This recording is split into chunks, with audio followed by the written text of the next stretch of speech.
Hello and welcome to our 7-8 minutes of weekly Torah talk. Our guest today is Rabbi Katie Mizrahi from Or Shalom in San Francisco. Hello, Rabbi. Thank you for being with us.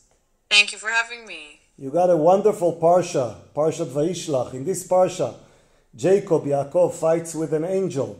He sends gifts and divides his camp in preparation to meeting his twin brother Esav. His daughter, Dinah, is raped. His sons, Shimon and Levi, massacred the males in the city of Shechem.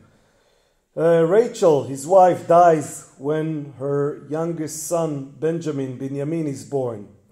The first pasuk of our parsha says, Vayishlach Yaakov malachim lefanav velesav achiv arza seir sde Edom. Jacob sent messengers ahead to his brother Esav in the land of Seir, the country of Edom. So, Rabbi, there are so many issues to talk about in this parsha. Let's start with an angel. We know that the angel signifies a change of name for Yaakov. We know that some people believe that changing a name of a person can somehow impact one's future or health or whatever. Why do we need to change Jacob's name? So up until this point, Jacob is known mostly for being something of a trickster. In last week's Parsha, he started his whole life chasing his brother Esav, and then we had a series of vignettes where he tricked him into selling off his birthright and his blessing. When I look at that behavior and think of myself as his descendant, and I look to him as a forefather and a model, I'm troubled. When we are dishonest, when we go after our goals without worrying about the way that we get what we need, there are consequences. And so that was Yaakov through his life until the encounter with the angel. And when he wrestles with the angel, there are so many interpretations of what that can mean. Was he wrestling with Esav in some way, with his twin brother? Was he wrestling with himself? Was he wrestling with God? Maybe all of those things. I like to think that he was wrestling with himself and with his past, and that he was facing in some way the moral consequences of his behavior. That in that wrestling, he was reckoning with the harm that he had caused. So what? He's like the con man who now has to get a new passport, a new identity to begin his new life? Perhaps. I think it's not just the passport, though. The encounter was not just a superficial encounter. Right. It wounded him. So he wrestled with that being, the mysterious being, whatever this Ish was, and it had a physical impact on him that wounded him and stayed with him the rest of his life. His hip socket was wrenched, and he couldn't forget that encounter for the rest of his life. He limped for the rest of his life. So, and it does wound one. It's very challenging and painful to wrestle with the wrongs in your past. And I think that's what Jacob was doing in that moment. He was facing the wrongs that he had done, and he was given an opportunity. So I think that wrestling is a metaphor for teshuvah, really. He was facing the harms that he had caused. He was looking at his brother's pain, and it hurt him to face those things, and it changed him. But he was able to emerge from that a better man, and that better man is named Yisrael, and that's the person who becomes the father of the nation of Israel. Was it necessary for him to go through this change before meeting with Esav, because that's the only way Esav is going to accept him, to embrace him, to see that his brother is a changed man and they can now reconciliate? That makes sense to me. I think if he had met Esav in his Jacob modality, I wonder if it would have gone as well. When he does meet Esav after this encounter, he meets him humbly.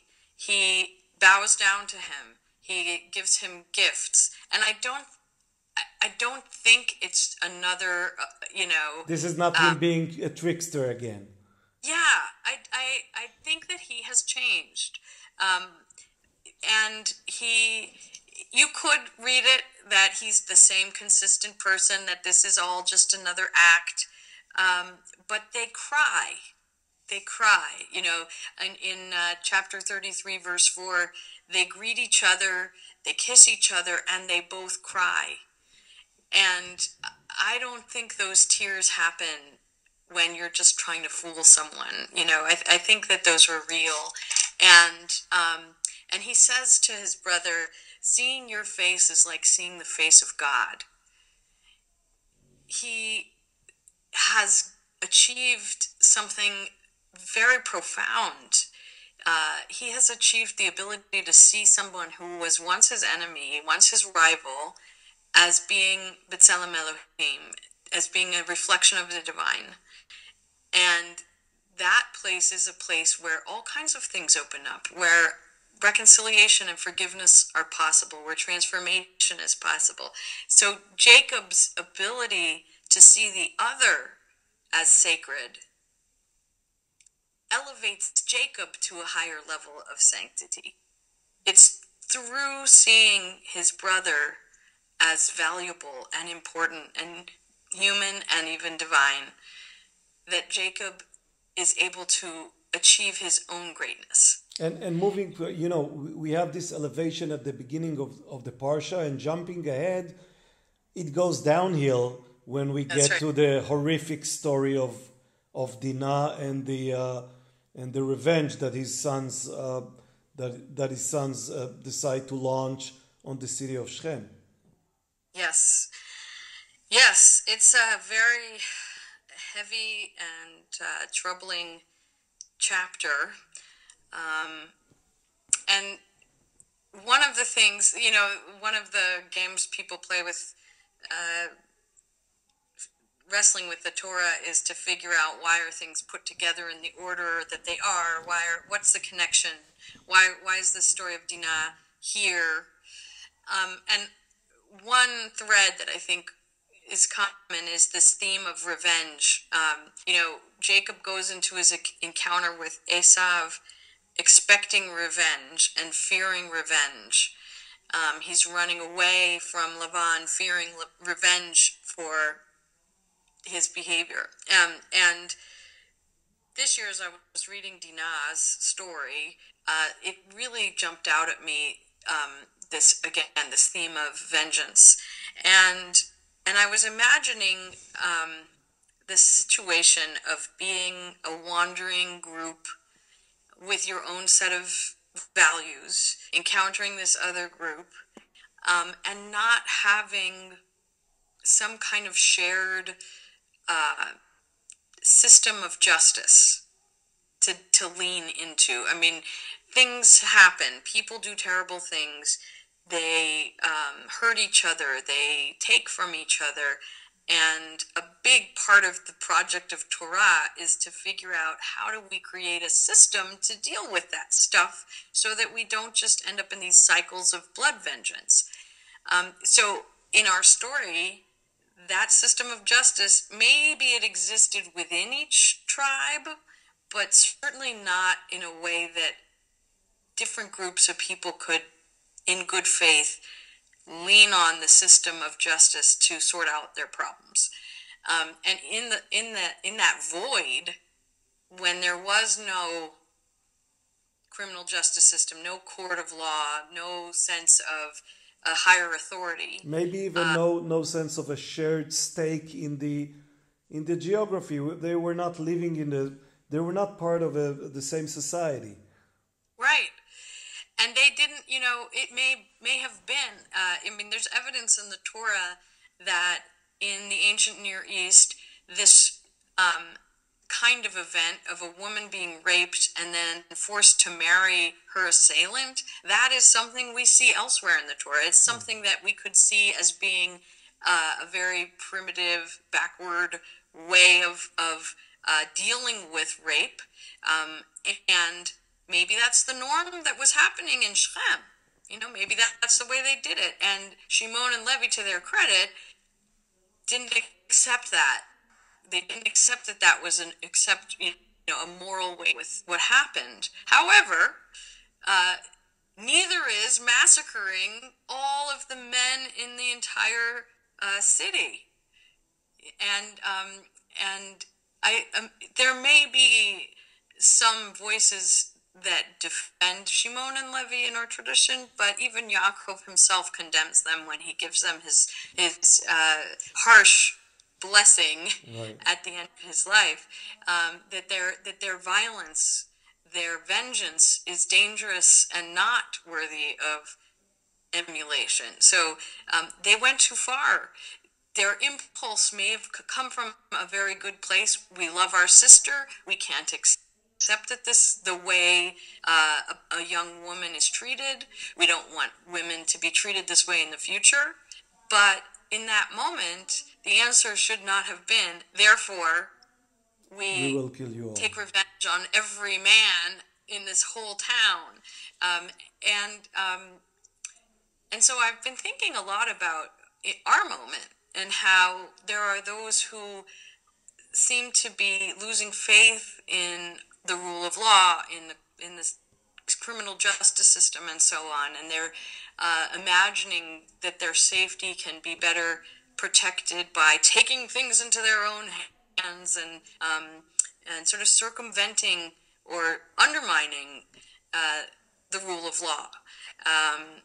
And that frightens me because I think of stories like this one in our Torah. This is where it goes. If we have disputes, they will be inevitable. We will have conflicts. We will have bad things happen. People make mistakes. Instead of trying to take things into our own hands, we're much better off, and our children are much better off, and the whole society is much better off if we can strengthen the rule of law. If we can, what would have happened if Shimon and Levi and Yaakov had gone to the leaders of Shechem and said, we consider this a terrible violation. There's no way we would let our daughter enter into your household after this. We think you need to do some serious work to make it right. What would have happened if they had done that? No.